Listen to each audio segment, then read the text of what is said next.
B3 restoration. Yan. Repaint. Bagong repaint. Tapos buffing sa elbow.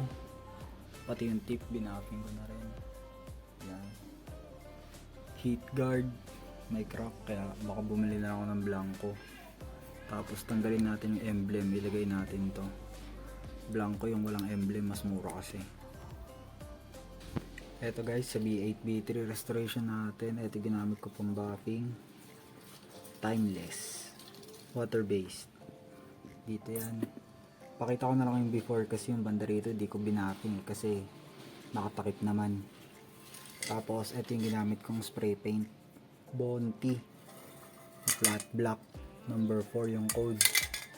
Pagka dito sa canister, okay lang naman na kahit hindi heat resistant, wag lang sa may elbow kasi kung sa elbow nyo gagamitin yun, matutunaw, magbibitak-bitak yung yung regular paint. Kailangan heat resistant pag dito sa elbow, pero pag dito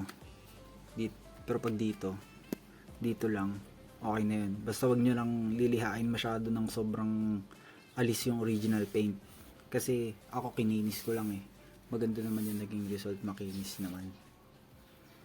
So sa pang buffing natin, ito timeless. Sa spray paint, ito. Yan.